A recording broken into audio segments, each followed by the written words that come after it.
guys, I hope this is better. I'm really sorry about that. You'll have to be patient here. Janet, this is better for you, yeah? Yeah, I hear you great. All right. Threat, could you not hear me in listener? No, not until I was made a speaker.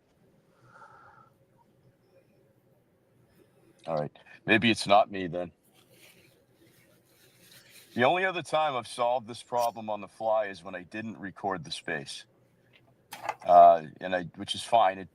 I'd like other people to hear it, but there seems to be some sort of issue with this morning.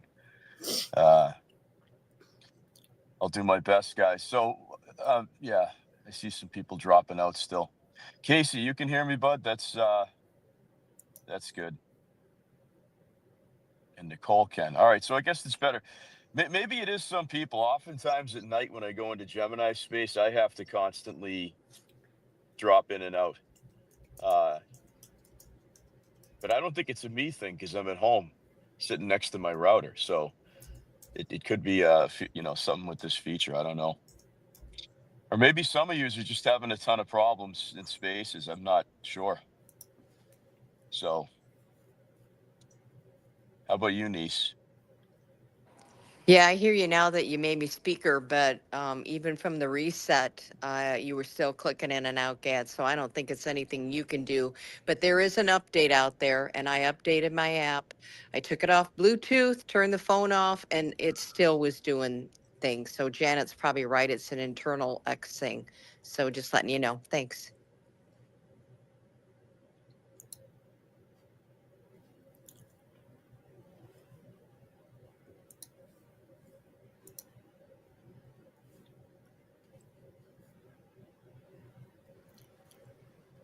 All right. Thank you, guys. Let me, just got back in the truck. I had to do something outside really quick. Let me get on the road. Maybe that'll help. So 2 seconds here. We had a storm yesterday. I don't know if that's got anything to do with anything external here, but right. Yeah, we got our first snow here in New England. It's a banger. We only got about 4 inches here, but up north they got pounded as they always do. All right. Blaze can't hear either. All right. So Blaze, same thing. You couldn't hear unless you were on speaker. That is affirmative. Okay. All right. Well, let me get another co-host up just to approve Mike. So, all right. Well, I'll keep this short then because there seems to be an issue. I'm sorry, guys. I'm unable to fix it. Everything's been updated on my phone, so I'm not even on Wi-Fi at the moment. It's like X is saying you have to be in the secret club to be a member or something. It's so stupid. Yeah. It happens. Like once a month, I get these. I just can't get going because people can't hear. So if I'm going in and out, for those of you in the listener section, you're gonna have to grab a mic if you want to hear this because I can't modify it, guys. I'm sorry. I'm driving. I don't have time to fuck with it, and I don't think it's as you're hearing. I don't think it's a me problem. So. Unless it's my earbuds, but I don't think it's that either. Anyway. All right. So Van Epps wins. Like I said, I'll keep this short because it doesn't do any good if people can't hear. Van Epps is short. I'm sorry. Van Epps won last night. He was short of, I think, what people wanted him to be at, which was like a 5 or 6% win. I'm sorry, double-digit win. He was just under, and I think it was 9.8. We'll get the final numbers hopefully today.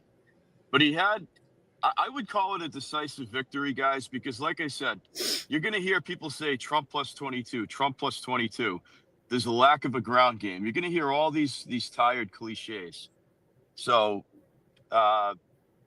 Gemini too, if you don't mind, DMing the chat groups. Sure. Because I see Bella coming in and out. The poor thing. I think she wants. You're gonna have to let her know. I know it's early and she probably doesn't want to talk, but if she wants to hear, she'll have to request a mic. Sounds good. Thank you. Yeah, if you could do that for me, that would be Yeah. sweet. But here's the thing, guys. Whether it's 6%, 7%, there, I think he got just under 10. That was the last they saw last night, Matt Van Epps. Again, think of the circumstances. It's the most purple district in Tennessee. Okay, it includes a major metropolitan city, which is not conservative, even though it's a red Tennessee. And the other side of the coin is, when you have an incumbent Republican that abruptly is resigning, that's a handicap. Okay, it's a handicap for whoever, whether it's Matt Van Epps or whomever. It's going to be a problem for that person, because they don't have time to fundraise appropriately. They don't have infrastructure in place. And they don't have a lot of other things, where the Democrats poured a lot of money into a really radical candidate who has been on record saying she doesn't like country music. I'm not going to hold that against her. I actually think that's a benefit, not a liability for her, because I hate country music. And then also, what did she might have said some anti-Christian views. I don't know. She said something like she didn't like the city of Nashville. She didn't like living there. She was on record as saying she didn't like living there. She was a Democrat state senator from that district. So what I would say is, to anybody who's got questions about the race in general and where the Republican Party stands going into the midterms, is that I'm not really believing the take that people have on the state of the Republican Party. The midterms are 11 months away, and people got very, very worried in October, when Mamdani won the New York City mayoral race, when Spanberger won pretty decisively in Virginia for that governor's race, and also the Jersey governor's race. Again, you've had a Democrat incumbent for 8 years in New Jersey. It was an uphill battle for that Republican candidate to win, who was a good candidate, by the way. And I'm trying to think of what else. Yeah, those are the only races. But besides Van Epps, guys, there was I'll get that up in the nest if I can, but you got to look it up. There was a mayoral race in a city in Georgia. It wasn't Atlanta. It was a smaller city where Kamala had won that by 20 points last year. And they just elected a Republican mayor, beating the incumbent Democrat mayor. So that's Georgia, which a lot of people would argue is becoming more purple than it is red. So the argument is there, guys, that as much as people want to say that, they're not going to be ready for the midterms because there's no, Charlie Kirk is not around, and the ground game's not going to be strong. And if this is the other favorite, if Trump is off the ballot, you won't be able to make any headway with some of these candidates. And that was proven incorrect last night by Matt Van Epps' victory. Okay, so that keeps the GOP caucus at, I think, 220 votes versus the Democrats' 213, I believe, is the breakdown. So we're holding the House, guys. The House is being held.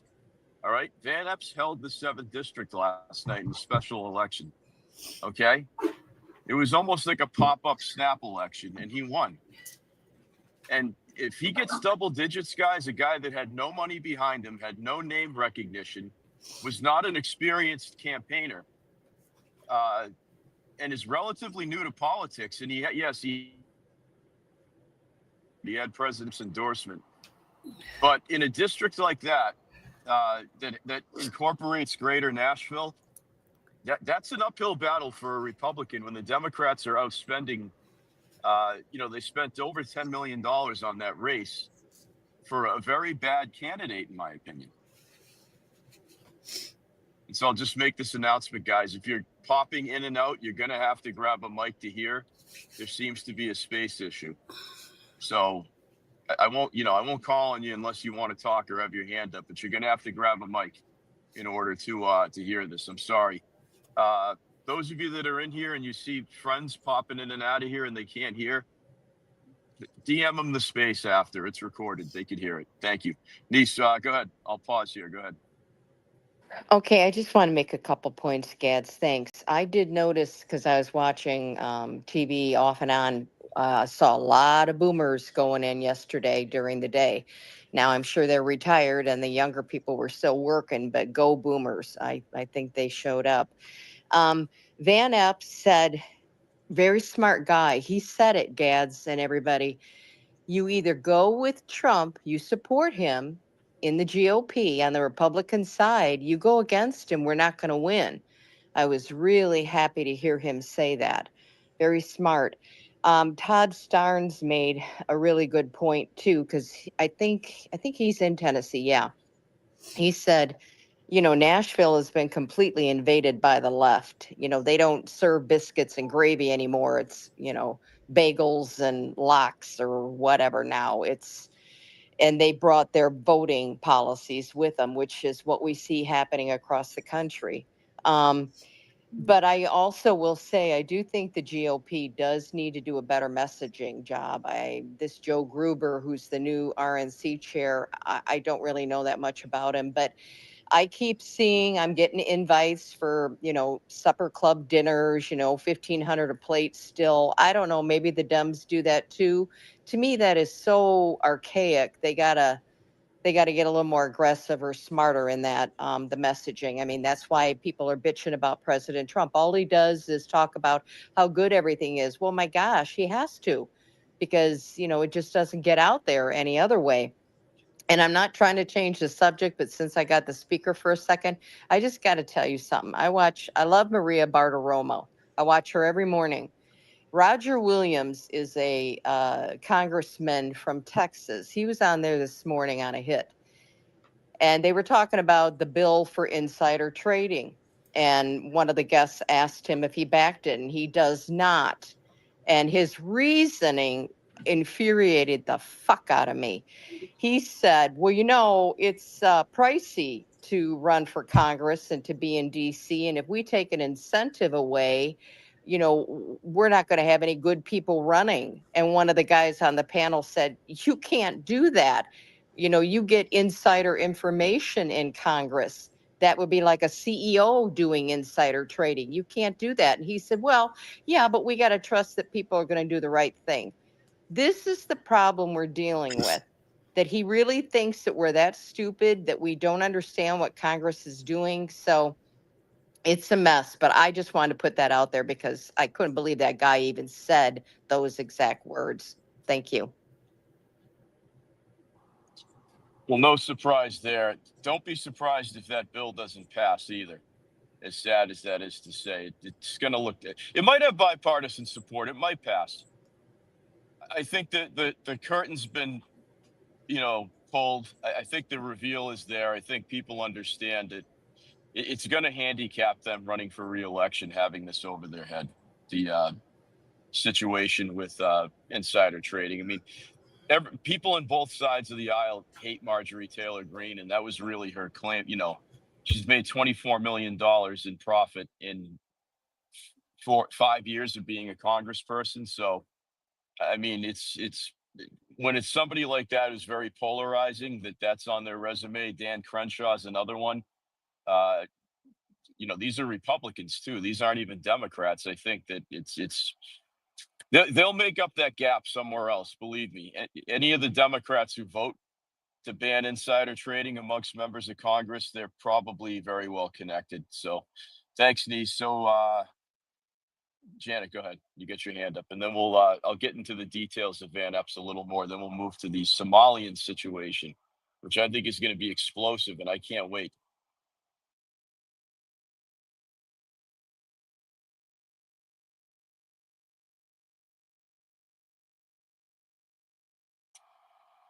Can you guys hear Janet or no? No, I can't hear her. All right, No. Janet, you might. Can you hear me talk. now? Can you hear me Yes. now? Okay, sorry, I had my mic off. I'm so sorry.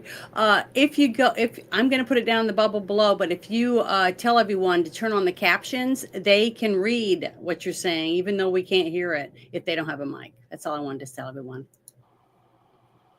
Yeah, thank you. And if you guys, because I am driving, if you are friends with anybody in here who you see popping in or out, or they're DMing you saying, just tell them they're going to have to request a mic. And this is recorded, so if they want to listen to it later, that works too. I appreciate it. Thank you very much. So getting into Van Epps here, into the details. My mission, guys, is to give you as I see it, the correct path forward. And really, the last, I would say, 6 or 7 months, you guys have been completely gaslit by MAGA people.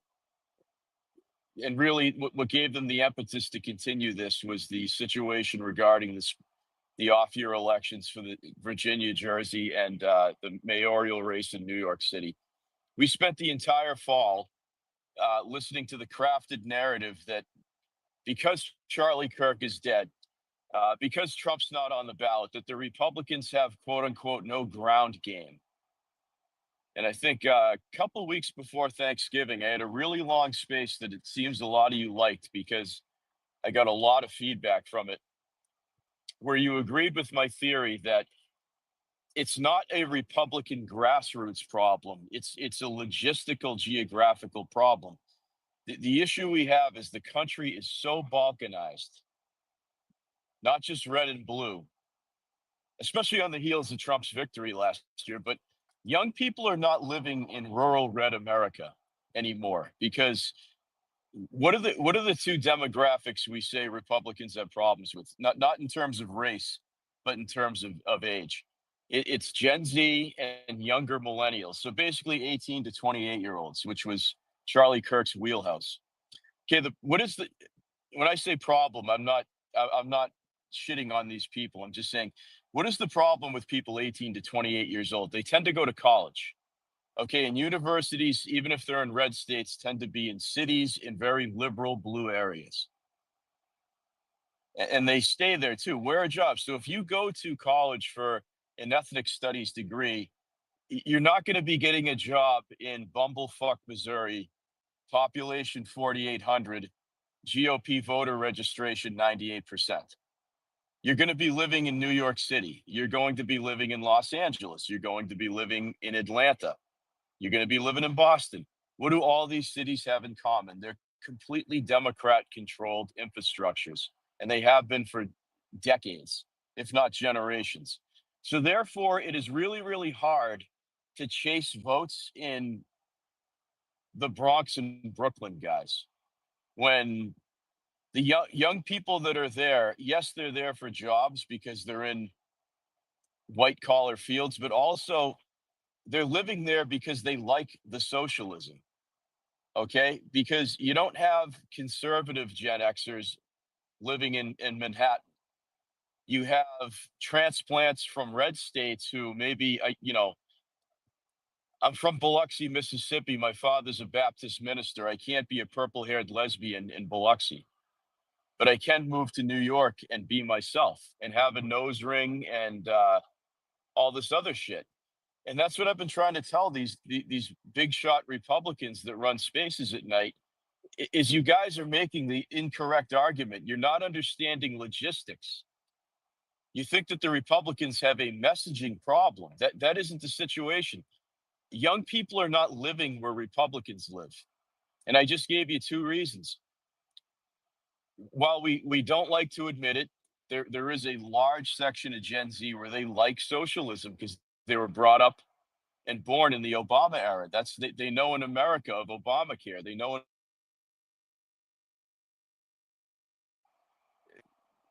everybody should own a home. And it's socialism, basically Marxism. So while they might mature and grow out of it when they're in their 40s or 50s, they're not at that place now, which is why they're living in San Francisco and New York, guys. It's not a messaging problem. You have a problem. You have a problem where the people who you think you can reach don't want to hear your message. And they're living in Democrat-controlled cities where they want to be there. They they like public transit.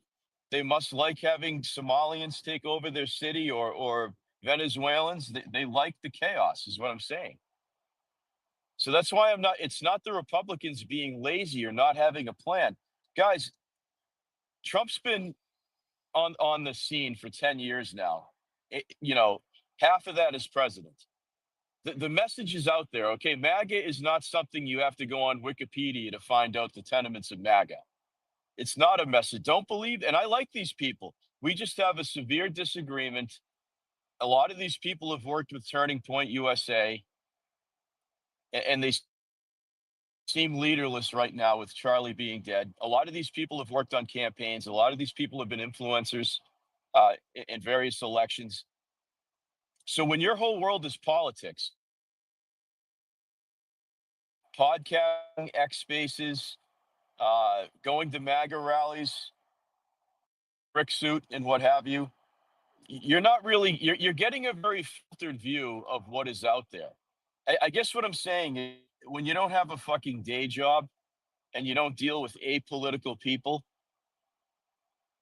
who don't have the X app, and they sure as hell don't go into spaces, you're really doing a disservice to the regular people that are using X Spaces and social media as a new way to get news by convincing them that it is a Republican problem. And if we take our foot off the gas pedal, we're not going to win any elections. No, I push back on that strongly. I would say, well, where is there a problem? Where are the Republicans weak? Well, they just elected a communist in New York City. And I'm sitting here, guys, I wanted to grab that person through my phone and punch them in the fucking throat. Republicans in New York City, guys, are like Democrats in Alabama. They don't exist. What are you talking about? We have a messaging problem. Look at the number. What was it? 4 out of 10 New Yorkers are illegal aliens. Do you think that they want to get a knock at the door from Charlie Kirk's minions and be given a red MAGA hat? They're fucking hiding from the cops and ICE right now. What are you talking about? We have a messaging problem in New York City. It's a hellhole. It's dystopia, guys. There's no conservative values to be found in Manhattan. I don't know if any of you have been there recently. It's the most unconservative place I've ever been in my life. And yet, and I'm guilty of it too, we spend countless hours in spaces with very smart people saying if the Republicans don't do this, they're not going to win at the midterms. Trump's not going to be on the ballot. Mike Johnson's a bad speaker. He's going to lose the House. You know what? He might lose the House, but you know what? I'm willing to bet he keeps it. And I already think that the Republicans are going to keep the Senate too. And I'm going to tell you why right now, very briefly. Mike Rogers is going to be the inevitable Republican candidate for Senate in Michigan next year. He ran last time. He barely lost to one of the seditious six, you know her now, Elisa Slotkin, whatever her name is, that cow. And right now, generic ballot, likely voters, they've got like 5 shades of Democrats that are going to be running for that. Everything from Detroit liberals to socialists to, maybe blue dog Democrats. Mike Rogers is polling ahead of all of them. Any of those 5 Democrats that are, and one of them is a Mamdani female, like a Pakistani or Indian woman who's a socialist. I don't know her name, but this is in Michigan. He's beating them all by anywhere from 3 to 8 points. Doesn't matter which Democrat wins. Now, why is this significant? Well, it's an open Senate seat next year, Michigan. So Michigan is one of these states, guys, that has benefited from Trump's tariffs. And you got the United Auto Workers Union in Detroit. It's a big union labor state with the Teamsters and everybody else. Democrat Detroit is applauding Trump tariffs right now. The steel and aluminum tariffs, the auto tariffs, all of that stuff is helping the Democrat blue collar people in Detroit and greater Michigan. So that's a state where maybe it's an outlier, but Mike Rogers is going to be the next U.S. Senator from Michigan, guys. John James, guy who's been in the House for several years, is running for governor. The other cow, Gretchen Whitmer, is term limited out. John James is polling ahead out of all of his Democrat opposition. Michigan's going to go red, guys, from purple to red next year. And why is that? Because you have to look at it on a state by state basis, guys. Michigan is a state like Pennsylvania and really all of the Rust Belt, which has applauded Trump's tariffs on our North American neighbors and Europe. It might not be the case in other states, but Michigan, guys, is the steel and aluminum tariff alone is going to help the city of Pittsburgh greatly. Not to mention the rest of Pennsylvania. So, okay, that's an example of some positives that are going down for the midterms. I gave you the example of there was another race last night. It was a mayoral race in Georgia City. I don't recall which one. It wasn't Atlanta, obviously, but Kamala won this district plus 20 over Trump last year. A Republican just unseated the Democrat incumbent last night by double digits. That's a huge pickup for the Republican Party. So I don't know who the federal representative is, the congressperson in that area. It might have been Athens or Rome. I can't remember. Maybe not. Maybe Kennesaw. If there's a Democrat incumbent, man, they better start writing the Republican a lot of checks right now, because that is a winnable, flippable House seat if it's in control of the Democrats. Georgia's a big state with a lot of people, so even though that was a Democrat city, it might be in a Republican congressional district. So, stuff to think about. That's all regarding the midterms. But I think Van Epps is a beachhead, because it was basically a pop-up snap election for this seat, for the abrupt retirement of Republican Mark Green, who's decided, he's not satisfied with making millions. He wants to make tens of millions in the private sector, probably for a defense contractor. So fuck him. I don't care if he is a Republican that votes for Trump. He's a greedy little son of a bitch. I mean, who the hell would retire he couldn't even finish out his term. Guys, give me a break. It's like the last name's even the same. What is it with the last name Green down south? Whether it's Georgia or Tennessee, they decide they want to resign from Congress because they don't get their way, or they want to make endless amounts of money. And these are Republicans, guys. Very disheartening. You should be very disheartened by all of this.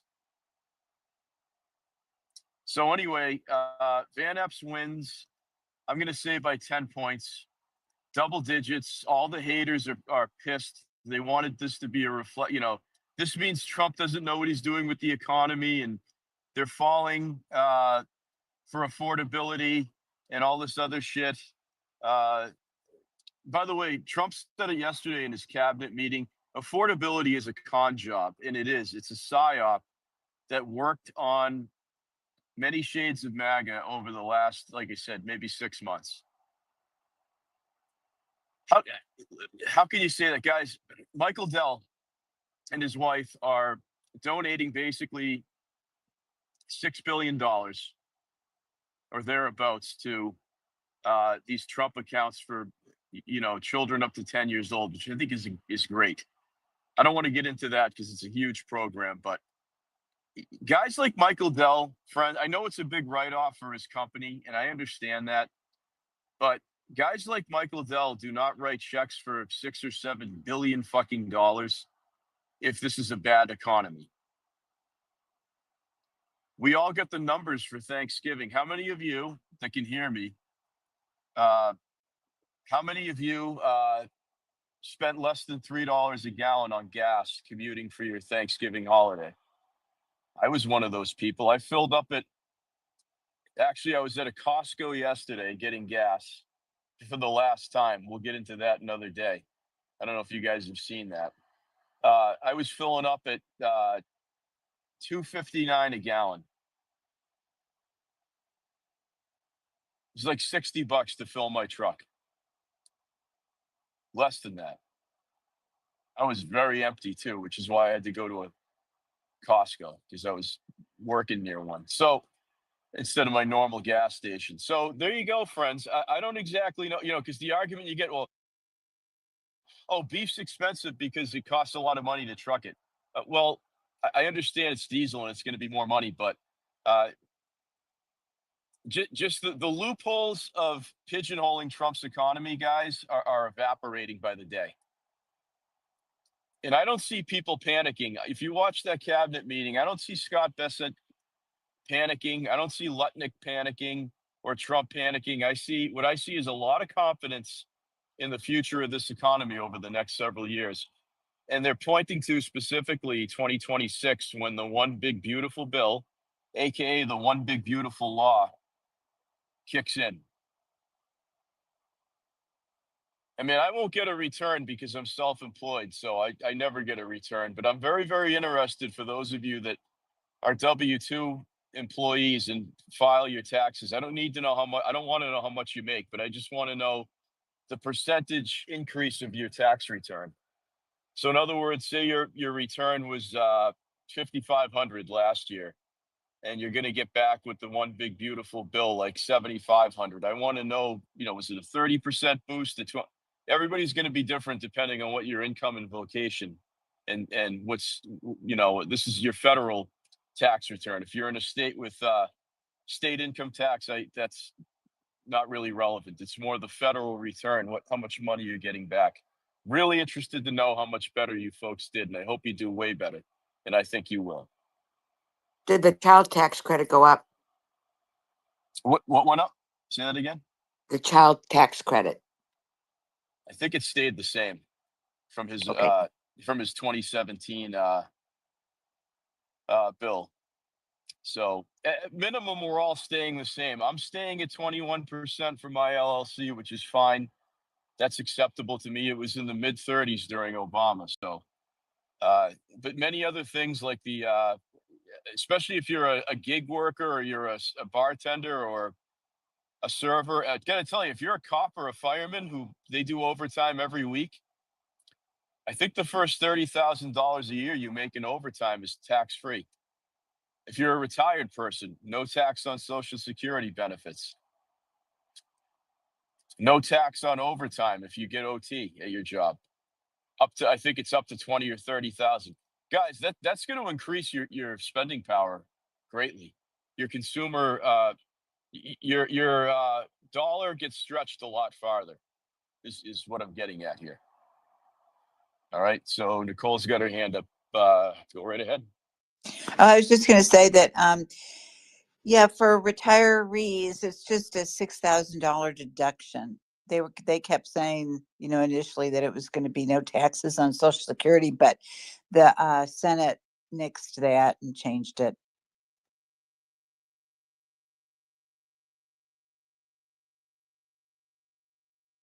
But But still, it's still, yeah, it's still more money. Yeah. Okay. Well,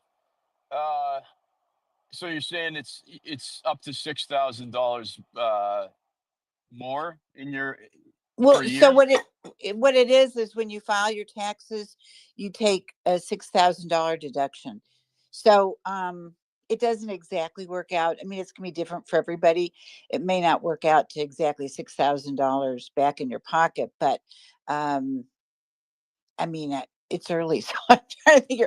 But I mean, it's better than a poke in the eye, and hey, it's going the right direction. So no complaining. Just saying that Trump's intention was to have no taxes on Social Security, and instead they turned it around so that at the end of the year you get to file a deduction, and that's okay. It's better. I mean, I'm not complaining. I'm just saying that wasn't his intention, but it's a good way to go.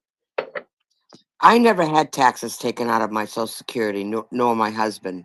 So what you're saying is, and then we had to pay the government back every year because we didn't have any taxes taken out.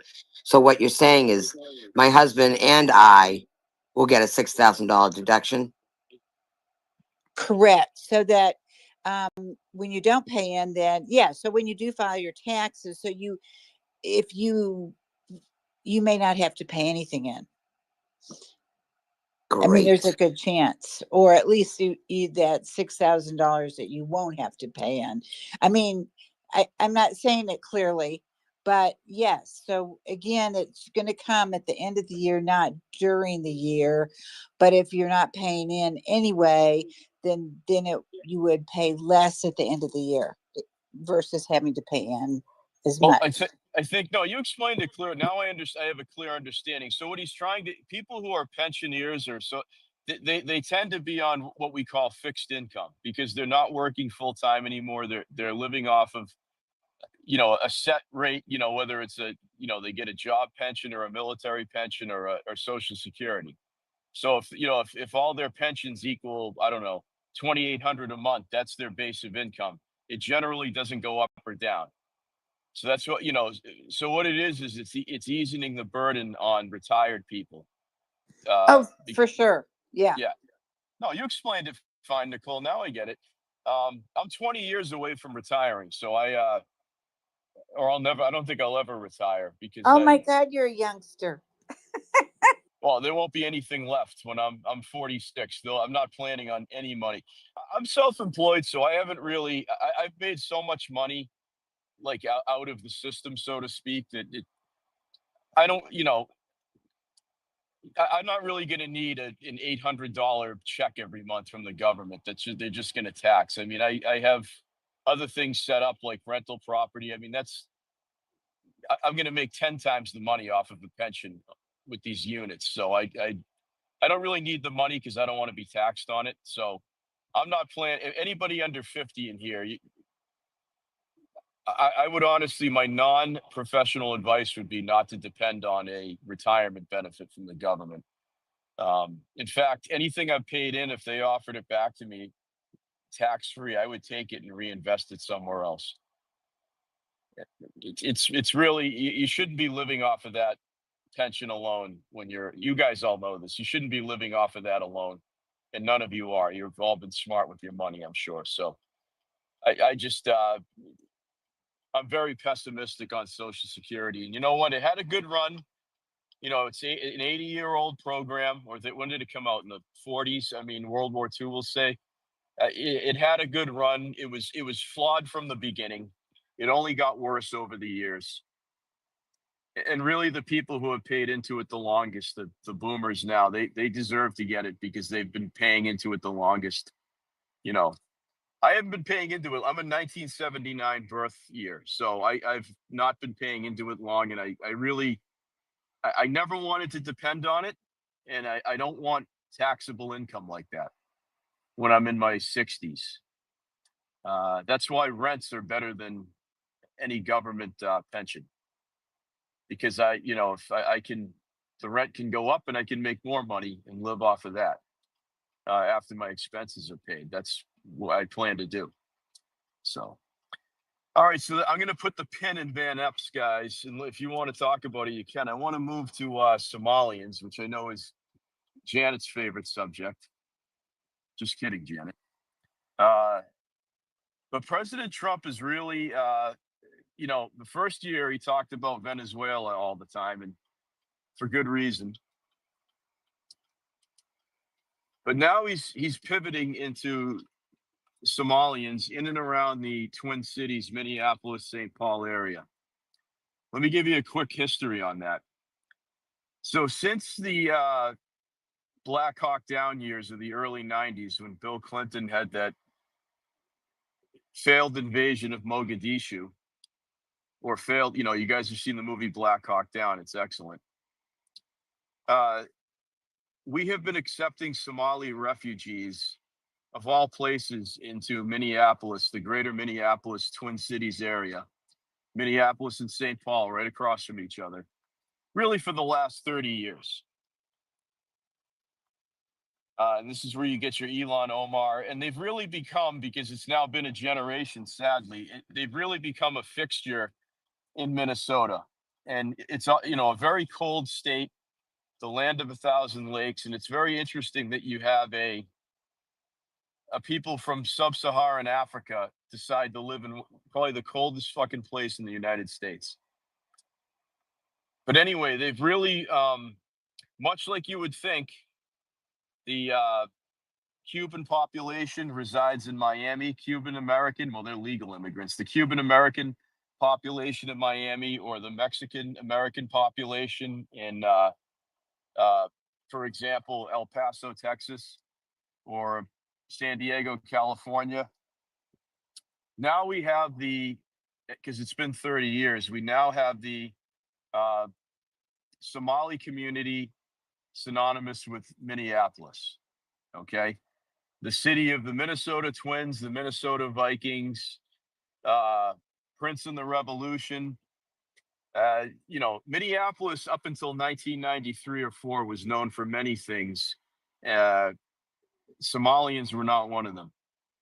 And and you've had really bad governors there over the last few decades, like Jesse Ventura and some other clowns. And then you have this current clown, Tim Walz, who, of course, was the vice presidential nominee for the Democrat Party last year. And Trump called him a fucking retard. So that is true, actually. By the way, guys, let me pause. If somebody wants to co-host just to approve mics, that would be excellent. In case people still have the ability not to hear, you don't have to do anything. Let me just get somebody up. Gemini, I see you dropped. Let me see if you can do it again. Since you're used to it, I'll just get you back up.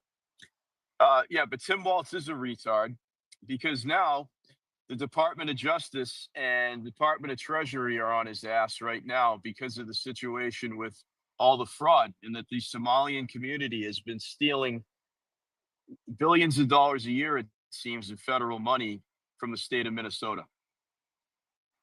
Or how do they say it in Minnesota? Minnesota.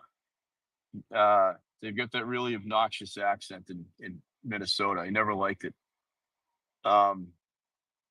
Anyway,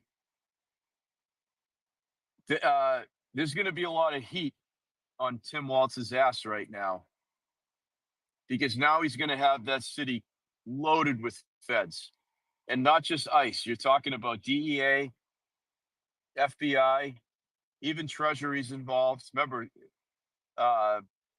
it's all across the federal agencies, DEA, ICE, ATF. They're all working together now, possibly the National Guard, to clean up crime in all these cities. Now, it'll probably be mostly an ICE operation, because the idea is there's tens of thousands of illegals in Minneapolis of Somali descent. That is true. They don't integrate, and now they're running these little ghettos that look like Mogadishu. Now, Trump is right that their country has nothing. They have barely any running water. They don't have a functional government. They're a failed state. All they do is run around and kill each other. So when you have a bony ass Elon Omar getting elected supposedly to Congress, and a lot of people make it about the Islam, I don't even give a shit about that.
Okay, so I came to Walmart today just to see if this was real.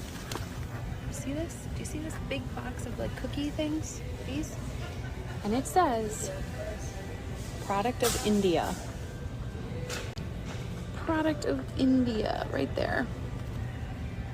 I don't think you're ready for this. I don't think you're ready for this.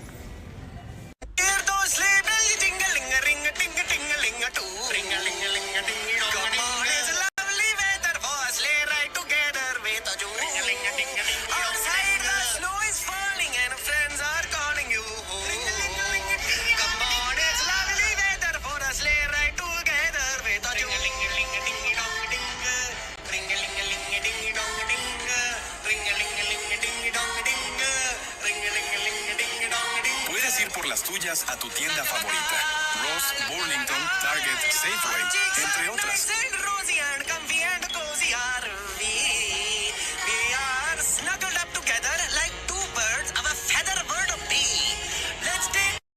Okay, so I came to